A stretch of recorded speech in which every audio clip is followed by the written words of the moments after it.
Hello guys, welcome back to your YouTube channel SK Mishri. मैं हूं आपका एजुकेटर शिवम मिश्रा और यहां पर आप सभी के लिए क्लासेस लगातार शुरू हो चुकी हैं। कंटिन्यू हम लोग तैयारी करेंगे अपने बोर्ड एग्जाम 2025 की। जी हाँ, हमारा जो टारगेट है इस बार बोर्ड में कि गुरुदेव 70 में 70 लाना है। हर महीने बीत चुके हैं, वो चाहे सर जनवरी की बात करें या बात करें हम अगस्त की या सितंबर की या अक्टूबर की। अब सर नवंबर लग चुका है और हमारे पास 2 से 3 महीने का वक्त बचा हुआ है। अब सर हमें ये दो बचे हुए 2 से 3 महीने के वक्त में सर हमें कुछ कर दिखाना है।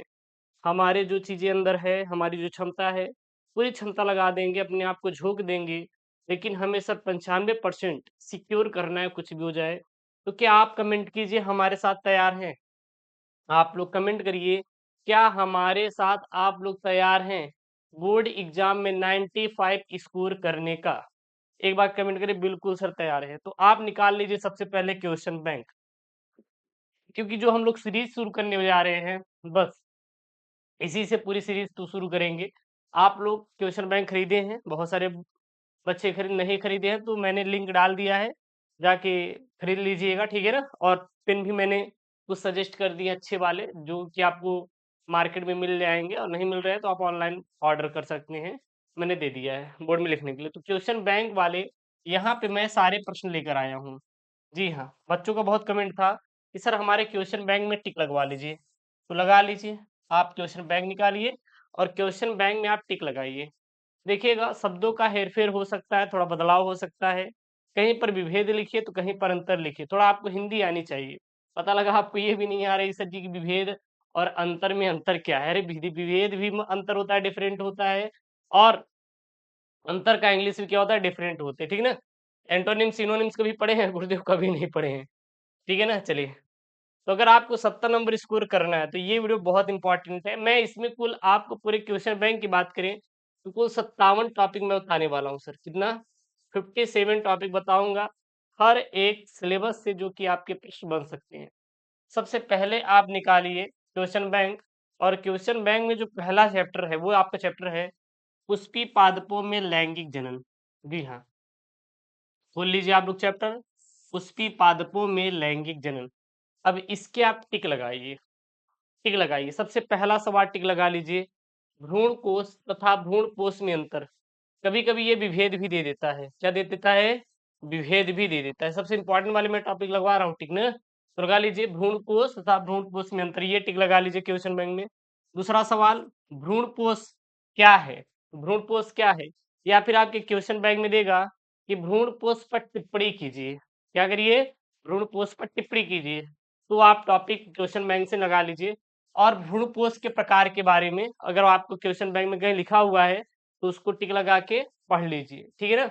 अगला सवाल, बीजांड की संरचना। बीजांड वाला जो आपको प्रश्न दिखाई देगा क्वेश्चन बैंक में, वो टिक लगा लीजिए बीजांड के बारे में। क्वेश्चन बैंक निकालिए और टिक लगाइए भैया, टिक लगाइए सर। किसके बारे में?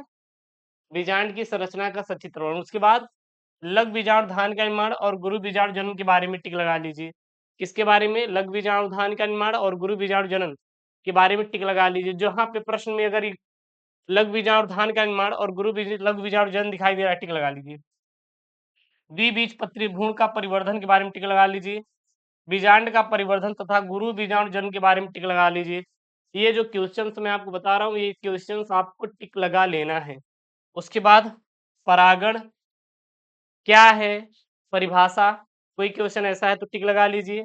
परागण के प्रकार देगा पेपर में आपके, या क्वेश्चन बैंक में लिखा होगा कि विभिन्न प्रकार के परागण के बारे में लिखिए, या परागण कितने प्रकार के होते हैं संक्षेप में वर्णन कीजिए, और पर परागण के लाभ तथा हानि।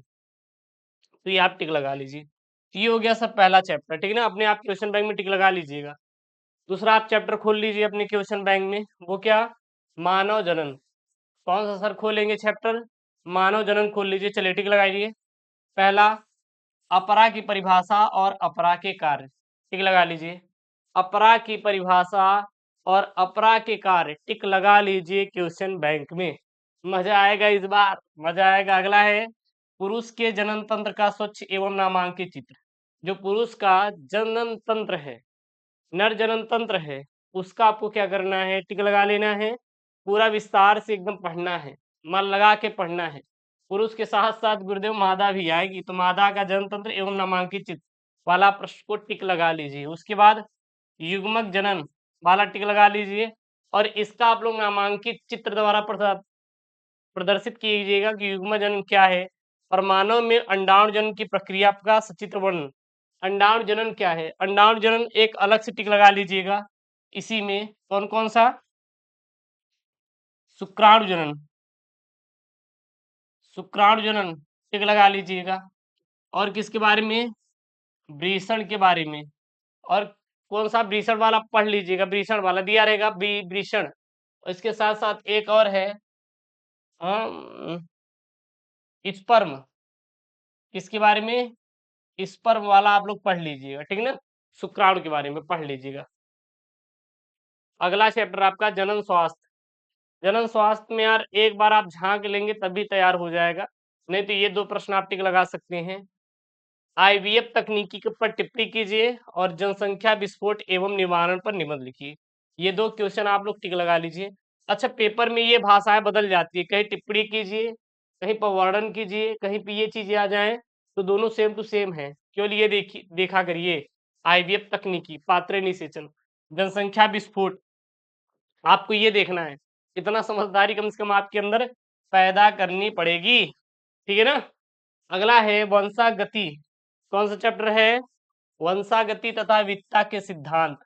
वंशागति तथा विविधता के सिद्धांत, ठीक है सर। इसमें कौन कौन सा टिक लगाना है? सबसे पहले डाउन सिंड्रोम, डाउन सिंड्रोम पर टिप्पणी कीजिए। डाउन सिंड्रोम का आप लोग टिक लगा लीजिए, डाउन सिंड्रोम क्या है इस पर टिप्पणी कीजिए। उसके बाद जिन प्रारूप तथा दृश्य प्रारूप लक्षण पर टिप्पणी करिए, टिक लगा लीजिए। क्रॉसिंग ओवर के बारे में पढ़ लीजिएगा क्वेश्चन बैंक से। सप्रभाविता पर टिप्पणी कीजिए, इसके बारे में पढ़ लीजिएगा। प्रभाविता तथा अप्रभाविता में अंतर वाला पढ़ लीजिएगा। अनुवांशिक रोग क्या है, इसको पढ़ लीजिएगा। मानव में लिंग निर्धारण कैसे होता है, ये वाला पढ़ लीजिएगा। फिर मेंडल के वंशागति के नियम वाला पढ़ लीजिए। किसके बारे में? मेंडल के वंशागति के नियम के बारे में पढ़ लीजिएगा। लिंग सहलग्न गुणों से आप क्या समझते हैं, इसके बारे में पढ़ लीजिएगा आप लोग, ठीक है ना। उसके बाद आ जाएगा अगला चैप्टर, वो क्या है? वंशागति का आणविक आधार। क्या सर जी? चैप्टर वंशागति का आणविक आधार। इसमें आपको क्या क्या पढ़ना है, टिक लगा लीजिए।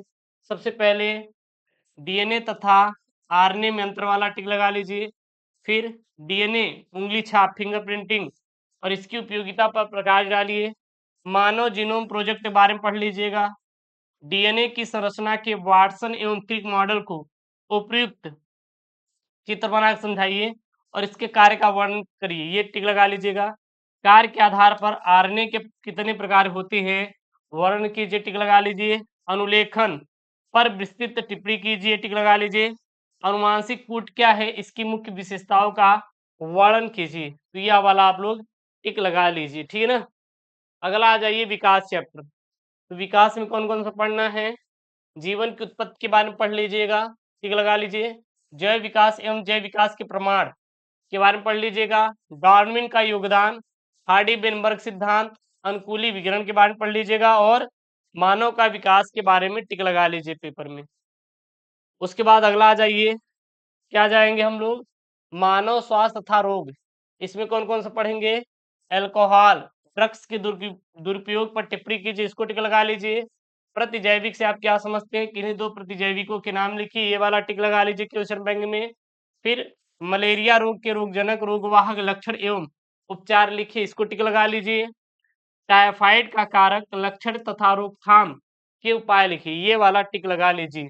उसके बाद निम्नलिखित में से किन्हीं 2 मानव व्याधियों के कारक लक्षण उपचार एवं बचाव का उपाय का वर्णन कीजिए। जैसे डेंगू ज्वर के बारे में टिक लगा लीजिएगा क्वेश्चन बैंक में। न्यूमेरिक निमोनिया के बारे में, निमोनिया क्या है और स्टेम कोशिकाओं पर टिप्पणी कीजिए, ये वाला आप टिक लगा लीजिएगा, ठीक है ना।